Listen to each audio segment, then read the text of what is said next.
एक लड़का और एक लड़की जब शादी करते हैं, उसके बाद जब संभोग होता है, नॉलेज की कमी की वजह से वो करते हैं बहुत सारी गलतियां। आज मैं उन गलतियों की वजह से उनको आगे चलकर प्रेगनेंसी नहीं होती, प्रेगनेंसी हो जाए तो अबॉर्शन हो जाती है। आज मैं उन्हीं गलतियों के बारे में आपको कुछ बताऊंगी। एक लड़का और लड़की जब आपस में मिलते हैं तो प्रेगनेंसी होती है, लेकिन लड़का और लड़की कभी भी शादी करने से पहले प्रेगनेंसी के बारे में, रिलेशन के बारे में, सेक्स के बारे में, संभोग के बारे में बात नहीं करते हैं। उस बात नहीं करने की वजह से उन आदमी को ये नहीं पता होता, पुरुष को ये नहीं पता होता कि लड़की को पीरियड्स कब आए थे।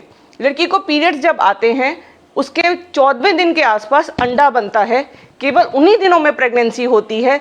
अगर ये नॉलेज उस लड़के को हो और लड़की को भी ये नॉलेज हो कि उसको अंडा कब बनना है, उसका फर्टाइल पीरियड कब है, तो प्रेगनेंसी वो अगर वो चाहते हैं तो प्रेगनेंसी कर सकते हैं।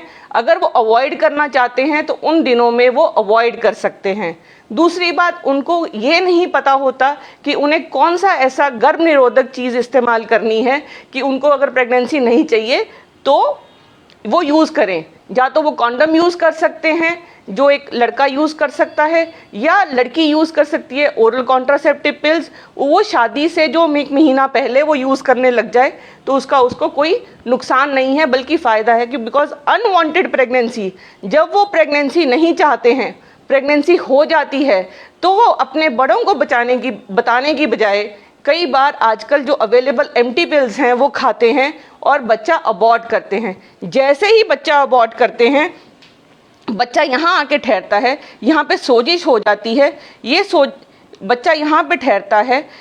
और जो वो एम्प्टी पिल खाते हैं तो वो कई बार बच्चा आधा निकलता है, कई बार वो ट्यूब में ठहर जाता है, कई बार इन्फेक्शन होने से ट्यूब बंद हो जाती है, तो आगे चल के बच्चा होने में मुश्किल हो जाती है। इन केस वो प्लान्ड प्रेगनेंसी भी कर लें तो उनको ये नॉलेज नहीं होती कि उनको सेक्स कितनी बार करना चाहिए, कब करना चाहिए, कब नहीं करना चाहिए, किस पोजीशन में करना चाहिए, सेक्स के नुकसान क्या हैं, रिलेशन के फ़ायदे क्या हैं। आज मैं आपको वो बताती हूँ। अगर लेडी प्रेग्नेंट हो जाए तो उसको जो पहले 2 महीने में सेक्स की इच्छा उसमें बढ़ जाती है, उसको सेक्स तभी करना चाहिए अगर वो कंफर्टेबल है। उनके हस्बैंड को भी ये समझना चाहिए अगर उल्टियाँ, मतली और उसको यूरिन में इन्फेक्शन है तो वो सेक्स के लिए फोर्स ना करें। इसके अलावा रिलेशन तभी बनाएं अगर लेडी को पहले कभी कोई प्रॉब्लम नहीं है, कोई पेट में दर्द नहीं है, कोई ब्लीडिंग नहीं है, तभी पहले 2 महीने में तो नॉर्मल पोजीशन में विद मेल आप वो सेक्स कर सकते हैं। लेकिन जैसे जैसे बच्चेदानी बड़ी होती है, पेट बाहर को निकल आता है। जैसे पेट बाहर को निकलेगा लेडी का, तो सेक्स 4थे महीने, 5वें महीने, 6ठे महीने में तो उनको अपनी पोजीशन चेंज करनी चाहिए, जिसमें क्या फीमेल ऊपर रह सकती है, आदमी पीछे से कर सकता है। ये जो पोजीशंस हैं जब वो फॉलो कर सकते हैं। आखिरी के महीनों में सेक्स कम करना चाहिए क्योंकि उसमें जो आदमी के जो स्पर्म्स होते हैं उनमें प्रोस्टाग्लैंडिन्स होते हैं, जिसकी वजह से लेडी को टाइम से पहले दर्दें शुरू हो सकती हैं।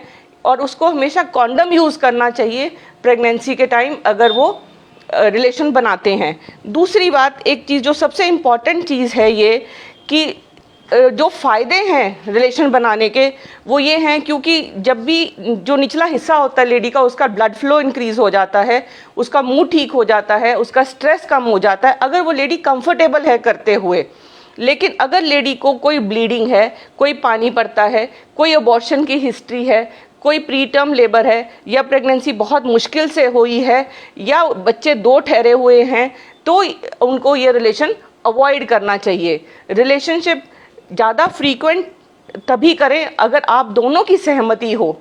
तो इसके लिए बहुत ज़रूरी है कि नवविवाहित जोड़े विवाह से पहले इस चीज़ के बारे में बात करें, या जब भी शादी हो जाए तो जब भी वो संभोग की तैयारी करें तो उनको इन सब चीज़ों की नॉलेज होनी चाहिए ताकि उनको आगे चल के इस चीज़ में कोई प्रॉब्लम ना हो।